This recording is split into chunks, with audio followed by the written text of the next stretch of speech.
Warren Buffett is arguably the most famous investor in the world, and his hedge fund, Berkshire Hathaway, is one of the largest with about $300 billion of assets under management. And while the stock market continues to crash with the NASDAQ down over 35% from its highs, well, Buffett has been spending billions of dollars on new stock purchases. So, in today's video, we're going to run through the 5 largest purchases that he went out and made this most recently reported quarter, which by the way includes 2 brand new additions to his portfolio, one of which by the way is a giant semiconductor company. So let's run through each one. I'll give you my quick opinion on them as well, and for fun I'll even rank them from best to worst based on my own opinion. It's gonna be a fun one. I hope you guys enjoy this. Let's go ahead and jump straight into it.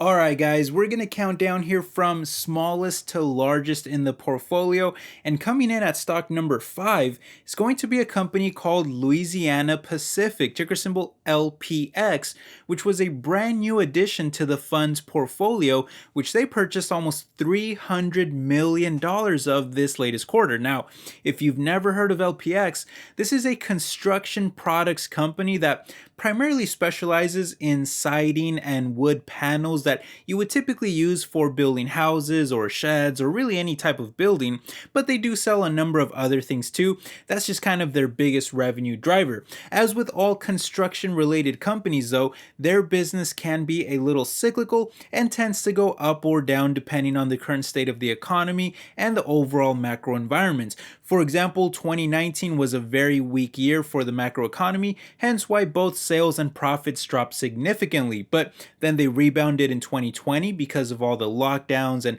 people staying home and working on home improvement projects. Then it skyrocketed in 2021 because of all the stimulus and money printing from the Fed that injected so much money into the economy, making it easier to spend on such projects.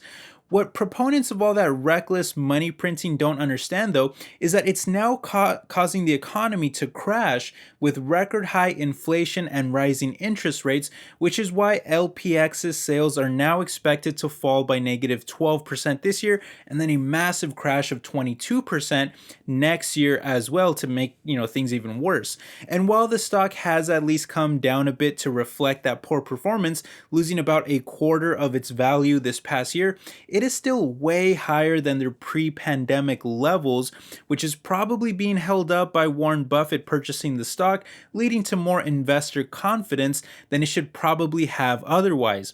But I can tell you right now why Buffett made this purchase. It's just a typical low growth, kind of boring type of company with a really cheap valuation that Buffett loves to park his money in, as their business is not likely to ever go away, while their valuation is dirt cheap at almost 70% cheaper than the sector, with a tiny little PE ratio of less than 5 and a very safe dividend payout ratio of less than 7%.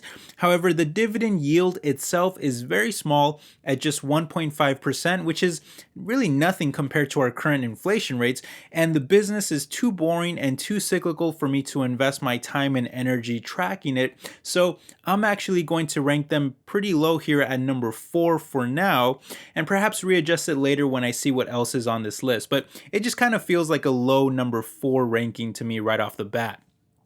Alright guys, moving on to stock number 4 though.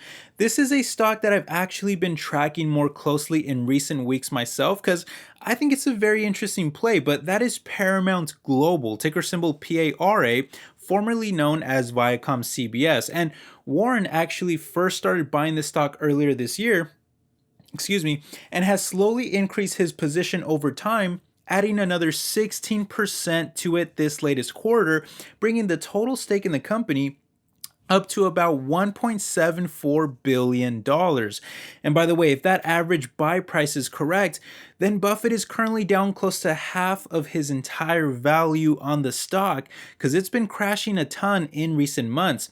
But with that crash might be coming some future turnaround potential, as Paramount is currently restructuring their business to focus more heavily on video streaming through their new subscription service called Paramount Plus. In fact, when they first announced the service, the stock had shot up to over $100 a share because of all the optimism and future potential of it. But ever since the hype died down and the stock market began to crash, the stock proceeded to lose more than 80% of its value from the top and is now down over 44% just in 2022 alone. I do think the streaming service has some potential though, as it already gained over 60 million subscribers, making it the fifth largest player just behind Disney, Netflix, Amazon, and Warner Brothers Discovery, thanks to a strong lineup of movies and shows including Transformers, Sonic, Indiana Jones, Halo, SpongeBob, Star Trek, and much more content from CBS, Nickelodeon, MTV, and Comedy Central, as well as their giant blockbuster movie studios, which even produced Top Gun Maverick, which went on to become the fifth best-selling movie of all time. Meanwhile, the video streaming market is growing at a 20% rate each year, so there is plenty of growth to be had still if they can execute. But so far, the business as a whole is still suffering heavy losses from their legacy cable TV channels that are causing their revenue growth to only be in the mid-single digits, while their profits are actually declining by about 6% on average. That is, however, much better than the double-digit rates they were dropping at in the 5 years prior, and while the stock has been crashing hard, it's at least left a dirt cheap valuation that is about 50% cheaper than the sector, while the dividend has risen to probably the highest level that I've ever seen at almost a 6% yield for it. I would actually be interested in buying this stock myself if I didn't already own Disney and Amazon, who I think are both much better plays on the future of video streaming and really just much better stocks in general with a stronger overall business. But I can understand why Buffett is taking a chance on this one for the low valuation and the large dividend, and I certainly like it a lot more than LPX, so I'll put them in the number 3 spot for now, as I think it's pretty decent overall, but definitely not without some risk.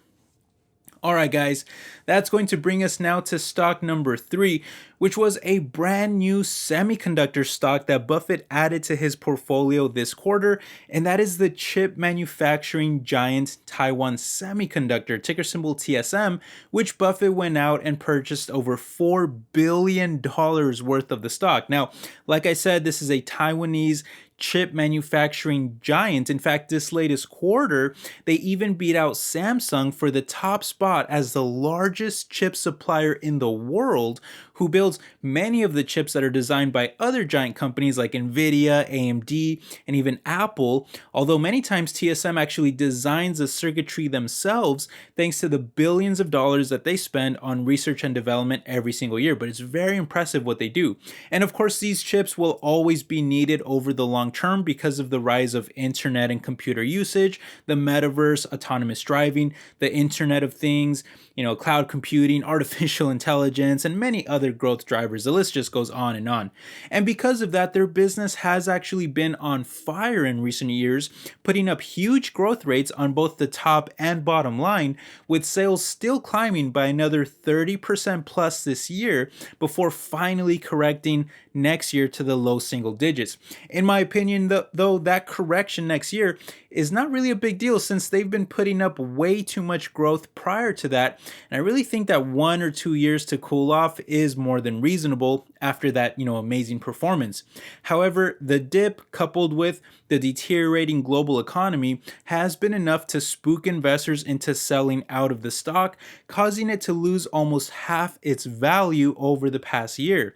There's also a fear that the US is going to turn away from foreign chip makers in favor of domestic players, which they are investing heavily into through the new CHIPS Act. However, what some may not be aware of is that TSM actually built a manufacturing plant in Arizona back in 2021, and they're already building a second one out there as we speak, with even plans of building a European plant out in Germany as well. So TSM is really more diversified than people might think, and thanks to the stock crash, their valuation is also close to 40% cheaper than the sector, while the dividend has risen up to almost a 2.5% yield. Long term, I love the business and I think the valuation is pretty good for what you get in return. So I'm ranking them at number 2 for now. I actually used to own TSM stock myself and I may buy it again in the future since I think it's an all-around solid play on the semiconductor market. That's going to leave us now though with the final two stocks on the list, and coming in at stock number 2 here, that's going to be the oil and gas giant Occidental Petroleum, ticker symbol OXY, OXY, I always just say Oxy, which Buffett has a long history of moving in and out of, but more recently, he's been buying the stock in each of the past 3 quarters, adding another 35 million shares this last one, bringing his total stake in the company up to almost $12 billion. This one to me though feels more like a short-term play that won't really perform as well over the very long term, as the future of energy, at least in my opinion, will almost certainly be renewables, and Oxy's volatile financials are a pretty good representation of that, as they have a history of losing money like they did in 2019 and 2020, but also being able to take advantage of opportunistic growth in oil prices with a big rebound in 2021 and another 40% revenue spike this past year before being expected to fall once again by -8% next year. I'm not saying that the need for oil and gas will disappear anytime soon. In fact, I actually think that their business will perform well enough for some time, but considering how much the stock has already climbed with over 120% spike just in the past year alone, I just feel that there are much better long-term stocks out there to invest in at much better prices, especially considering the tiny dividend of less than 1% when most other oil and gas giants have much larger yields. So I'll rank them last for now at number 5. Which actually brings us now to the final stock of the list, who by contrast pays a much more attractive dividend, and that is another oil and gas giant here in Chevron, ticker symbol CVX, who Buffett has been only slightly increasing his position on in recent quarters, but still making it the largest position held out of all these stocks at a whopping $24 billion. Unfortunately, I feel very similarly about Chevron as I do about Oxy, as their financials were also greatly struggling for years up until this past year, where the Russia-Ukraine conflict, coupled with our own political policies in America, have caused the price of oil and gas to skyrocket, sending Chevron sales and profits rising once again, with another 46% rise expected this year. Like Oxy though, this growth is not really expected to last longer term, as their sales should be falling once again next year by around a 12% decline.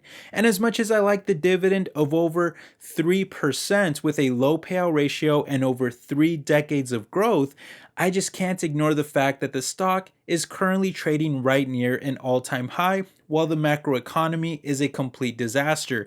In fact, I think it's the only stock on the list that is actually trading more expensive than the sector.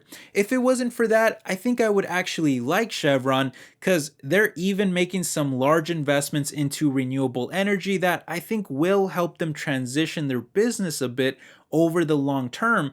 But given how low so many great stocks have crashed this past year, it's just too hard for me to bet on an oil giant that trades at a record high. So it's personally just not a really good fit for me, but I still like them much more than Oxy, and I even like them more than LPX because of the better dividend and the more interesting business as they invest more heavily into renewables for added long-term growth potential. So I think I'll rank them at number 3 and move a couple stocks up one spot to fit them in. But there you have it, guys. My official ranking puts Taiwan Semiconductor at number 1. That was an easy choice. I think that's honestly one of the best stocks, even just in general in the market, and I could even see myself buying it again in the future. And number 2, I've got Paramount for the nice dividend, the low valuation, and the turnaround potential in video streaming, but I still think that Disney and Amazon are much better plays. And at number 3, I've got Chevron for the solid dividend and the future potential in renewable investments. And then at number 4, I've got Louisiana Pacific, a little too boring for me and not a big enough dividend to make up for it. And then at number 5, I've got Occidental Petroleum, who I've honestly never had any kind of interest in myself, and I just think it's a pretty boring, kind of bad stock overall. But who cares what I think, guys? I would love to hear your thoughts down below. Let me know if you agree with my rankings. Would you make any changes to it? Do you own own any of these stocks yourself. And also let me know if there are any other famous investors or hedge funds that you would like me to take a look at what stocks they're buying too. I'd love to make those videos for you. But hope you're all doing well. Merry Christmas, happy holidays, happy New Year. Hope you're all enjoying this time of year, and I will catch you in the next video. Hope you're all doing well. Take care, my friends. Bye-bye.